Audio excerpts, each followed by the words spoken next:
Perkenalkan, nama lengkap saya Jessica Clarissa Dama. Saya mahasiswa STT-BKS, Prodi S1 Teologi semester 2. Pada video kali ini, saya akan menjelaskan bagaimana implikasi perkembangan anak dan remaja bagi pelayanan anak dan remaja di gereja. Yang pertama, perkembangan masa awal kanak-kanak. Pada umumnya, anak pada usia 2-6 tahun memiliki tingkat kecerdasan yang lebih dari usia sebelumnya. Dan terjadinya perubahan seperti pertumbuhan otak, sistem saraf, organ-organ indrawi, dan pertambahan tinggi dan berat badan. Masa ini merupakan masa prasekolah, di mana anak umumnya masuk kelompok bermain dan taman kanak-kanak. Pada usia ini, anak menjadi bertambah luas. Keterampilan dan penguasaan dalam bidang fisik, motorik, mental, emosi sudah lebih meningkat. Pada masa ini, anak dihadapkan pada tuntutan sosial dan susunan emosi baru. Pada masa ini juga merupakan usia yang sulit, sebab pada masa ini terjadi kesulitan dalam mendidik mereka. Sebagian besar hidupnya dihabiskan untuk bermain. Para psikologi menyebut masa ini sebagai usia bersekolah, prakelompok, kelompok, dan penjajah. Perkembangan masa akhir kanak-kanak, yaitu yang kedua, merupakan masa di mana anak memasuki usia sekolah dasar. Masa ini dialami anak pada usia 6-12 tahun, di mana pada masa ini terjadi perkembangan fisik anak-anak, yaitu tinggi badan, berat badan, dan kematangan seksual. Tinggi badan dan berat badan setiap anak bervariasi. Hal itu disebabkan di berbagai fakta dan asupan gizi dan lingkungan. Adapun minat-minat umum yang dimiliki anak pada masa ini ialah penampilan, yaitu penampilan sering menentukan ia diminati atau disenangi oleh orang lain, apalagi ia adalah anak yang lebih besar dan berbeda dengan yang lain.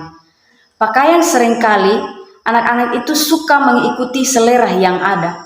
Contohnya begini, pakaian yang sama dengan kawan-kawan serta warna-warna pakaian tertentu. Sedangkan faktor-faktor yang mempengaruhi pada masa ini adalah yang pertama, kondisi fisik. Jikalau seorang anak cacat, maka ia susah untuk bermain atau merasa minder terhadap teman-temannya.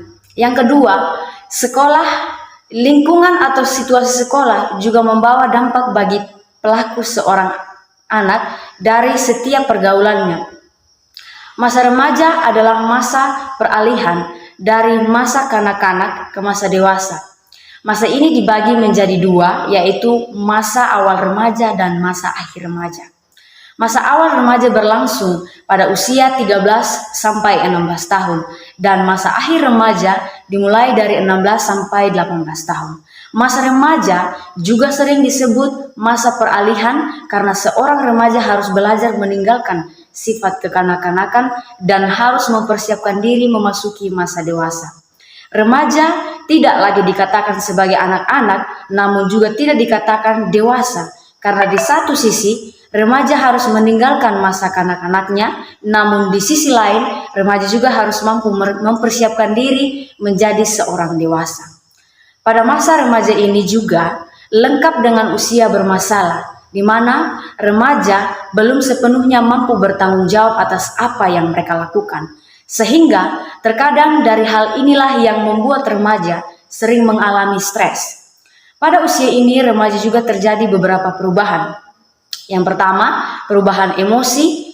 Salah satu hal yang terjadi yaitu masa remaja yang tidak realistis, di mana terjadi pada seorang remaja, artinya bahwa remaja cenderung memandang dirinya dari sisi orang lain, dan ketika tidak sesuai dengan apa yang diinginkan, maka disitulah seorang remaja akan mengalami emosi. Yang kedua, perkembangan sosial.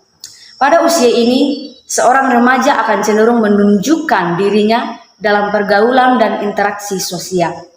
Yang ketiga, perkembangan fisik, di mana seorang remaja mengalami perubahan fisik yang sangat pesat pada tubuhnya. Perkembangan fisik yang sangat cepat ini dapat mempengaruhi perkembangan psikologi seseorang.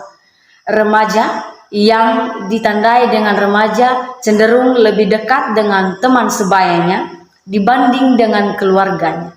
Yang keempat, perkembangan kognisi.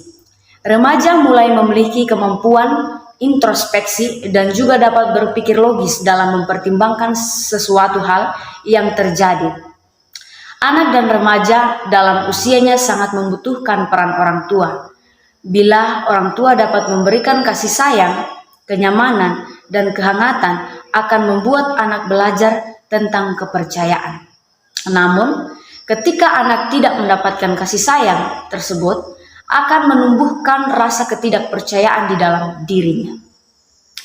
Jika anak dan remaja diberikan rasa kenyamanan, maka akan mempersiapkan iman anak untuk bertumbuh baik. Artinya bahwa awal dari kehidupan seorang anak dan remaja adalah pondasi dasar iman mulai terbentuk. Oleh karena itu, berkembangnya iman seorang anak dan remaja sangat ditentukan oleh pentingnya peran dari orang tua atau pengasuh yang mendidik dan membesarkannya. Didikan yang baik dan rasa aman menjadikan anak dan remaja mudah untuk meningkatkan perkembangan imannya ke tahap yang lebih tinggi dan membuatnya lebih mempercayai Tuhan. Adapun implikasinya dalam pelayanan di gereja yang dapat dilakukan gereja untuk menunjang perkembangan iman anak-anak remaja di antaranya ialah: yang pertama, menyediakan konseling untuk menolong remaja; yang kedua, memberikan pemahaman Alkitab yang baik dan benar; yang ketiga, membuat kegiatan yang menunjang perkembangan iman anak dan remaja.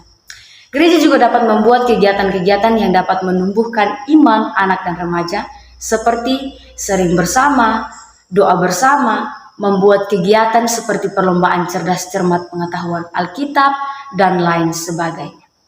Kemudian melibatkan remaja untuk menunjang pertumbuhan dan perkembangan iman anak dan remaja. Gereja dapat melibatkan para remaja untuk terlibat dalam pelayanan sesuai dengan talenta dan karunia yang mereka miliki. Demikian video dari saya. Semoga bermanfaat bagi teman-teman sekalian. Tuhan Yesus memberkati dan shalom. Dah.